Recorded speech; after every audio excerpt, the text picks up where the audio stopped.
আসলে দুর্লভ। হ্যাঁ স্যার, তা তো দেখতেই পাচ্ছি আপনার বোনের একটু কি ব্যাপার হিমানি? কি হলো? কথা বলতে বলতে মুখ বন্ধ হয়ে গেল। ভাইয়া বলছিলাম কথা কি বলছিস না কেন? হিমানি আন্টি চলে গেছে, ওনার কাজ আছে তো বাইরে, তাই উনি চলে গেছে। ভাইয়া বলছি যে হিমাই তো চলে গেছে আর এখানে তো কোনো কাজ নেই। চলো আমি তোমাকে ঘরে দিয়ে আসি। ওঠো, চলো ওঠো, তোমাকে আমি ঘরে দিয়ে আসি। তুমি দেখতে পাও না? আসো আমার সাথে আসো। থাক থাক থাক। কি ব্যাপার ভাইয়া? তুমি কি চোখে দেখতে পাচ্ছ?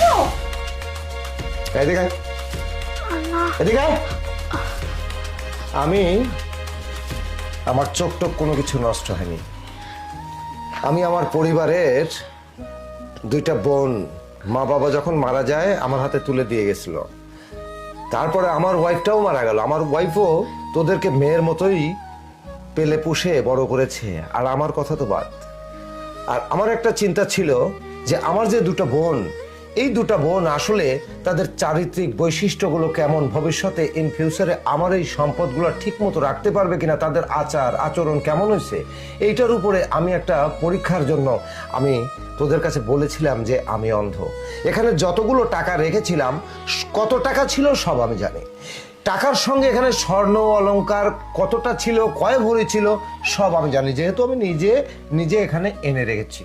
হেমানি জানে না, কারণ হেমানিকে আমি বলিনি প্রথমে, এই জন্য সে হেজিটেশন আসে। কিন্তু এই যে টাকা পয়সা আনলাম আমি পরীক্ষা করার জন্য, অথচ তোরা কি করলি?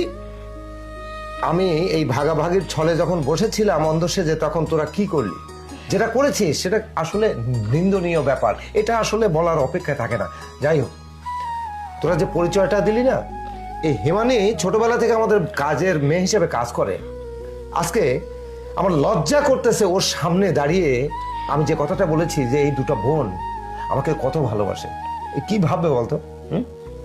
কি ভাববে? থাক, এক কাজ কর, তোরা মেয়ে মানুষ তো, তোদেরকে আমি তো ফেলে দিতে পারি না। বাবা মারা গেছে, আমিও তো